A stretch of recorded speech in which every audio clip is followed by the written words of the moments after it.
പ്രിയപ്പെട്ട എല്ലാവർക്കും നമസ്കാരം. അഗ്രവിഷനിലേക്ക് എല്ലാവർക്കും സ്വാഗതം. എല്ലാവരും സുഖമായിട്ടിരിക്കുന്നുവല്ലോ. പിന്നെ അടുക്കളത്തോട്ടങ്ങളൊക്കെ ശ്രദ്ധിക്കണം എല്ലാവരും.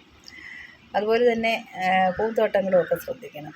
അങ്ങനെയൊക്കെ കുറച്ച് സമയം നമ്മൾ ചിലവഴിക്കുമ്പോൾ നമ്മുടെ മനസ്സിന് നല്ലൊരു സന്തോഷം ഉണ്ടാകും അല്ലേ. ഇന്നത്തെ വളമിടുമ്പോഴും അതുപോലെ തന്നെ വിളവെടുക്കുമ്പോഴും ഒക്കെ നമുക്ക് നല്ലൊരു സന്തോഷം ഫീൽ ചെയ്യുന്ന എല്ലാവർക്കും അറിയാൻ പറ്റും അല്ലേ.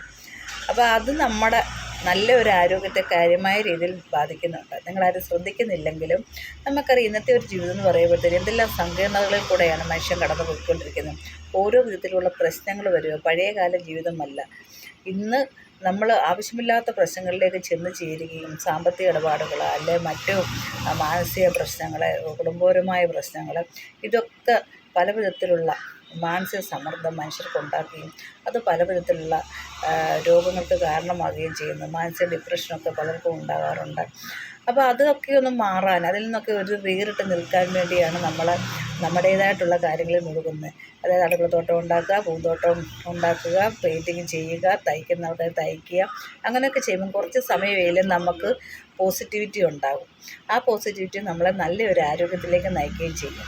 അതുകൊണ്ടാണ് ഞാൻ എപ്പോഴും നിങ്ങളോട് പറയുന്നത്, നമ്മുടെ ചെറിയ ഒരു ചുറ്റളവാണെങ്കിലും അവിടെ നമുക്ക് ഗ്രോ ബാഗിലോ ഒക്കെ കൃഷി ചെയ്യാം ഇല്ലേ. നമുക്കിഷ്ടമുള്ള സാധനങ്ങളൊക്കെ നമുക്ക് നട്ട് അതിൽ നിന്ന് വിളവ് നമുക്ക് എടുക്കുകയും ചെയ്യാം. അതോടൊപ്പം നമുക്ക് നല്ലൊരു ആനന്ദവും ഉണ്ടാകും. എത്ര നേരം നമ്മളൊരു പൂവിനെയൊക്കെ നോക്കിയിരിക്കും. ഞാൻ അങ്ങനെയാണ്. അപ്പോൾ എൻ്റെ ഹസ്ബൻഡാണെങ്കിൽ എപ്പോഴും പാട്ട് കേൾക്കും.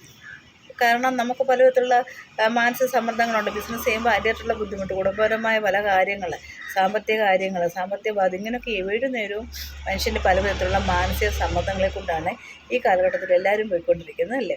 അപ്പോൾ അതിനകത്തുനിന്നൊക്കെ കുറച്ച് നേരം ഒരു റിലീഫ് ആകാൻ വേണ്ടി നല്ല നല്ല പാട്ടുകൾ കേൾക്കുമ്പോൾ മനസ്സിന് സന്തോഷം ഉണ്ടാകും. അപ്പോൾ നമ്മൾ മനസ്സിനെ വീണ്ടും റീഫില്ല് ചെയ്യുകയാണ്. നമ്മുടെ ഹാപ്പിനെസ് കിട്ടാൻ വേണ്ടി നമ്മൾ അങ്ങനെയുള്ള കാര്യങ്ങളൊക്കെ ബോധപൂർവം തന്നെ തിരഞ്ഞെടുക്കണം. നമുക്ക് മനസ്സിന് നല്ല സന്തോഷം ഉണ്ടാകും. എവിടെയെങ്കിലും പുറത്തോട്ടൊക്കെ നമ്മൾ ട്രാവൽ ചെയ്യുമ്പോൾ പുതിയ പുതിയ കാഴ്ചകൾ കാണുമ്പോഴും പ്രകൃതിഭംഗികൾ കാണുമ്പോഴും നമ്മുടെ മനസ്സിന് എന്തൊരു സന്തോഷമാണ്. അത് നമ്മുടെ ജീവിതത്തെ നമുക്ക് നല്ല രീതിയിൽ നമ്മളെ സഹായിക്കുകയും ചെയ്യും അല്ലേ. നമ്മുടെ വിഷമിച്ചിരിക്കാതെ മറ്റു കാര്യങ്ങൾ ആലോചിച്ചിരിക്കാതെ, എന്തിനാണ് ഒത്തിരി ആലോചിക്കുന്നത്, ഒരു കാര്യവുമില്ല. ഓരോ ദിവസവും നമ്മൾ എന്തൊക്കെ പ്ലാൻ ചെയ്ത് നടക്കണം അതങ്ങനെ അങ്ങ് നടത്തിക്കൊണ്ട് പോവുകയാണെങ്കിൽ ഒരു കുഴപ്പമില്ലാതെ ജീവിച്ചു പോകാം എന്നാണ് എൻ്റെ ഒരു അഭിപ്രായം. അപ്പോൾ എല്ലാവരും എൻ്റെ വീഡിയോ കാണുക. നിങ്ങൾക്ക് ഇഷ്ടപ്പെട്ടാൽ നിങ്ങൾ സബ്സ്ക്രൈബ് ചെയ്യണം. അതുപോലെ നിങ്ങളുടെ അഭിപ്രായങ്ങളൊക്കെ ഒന്ന് പറയുകയും ചെയ്യണം. ഓക്കെ.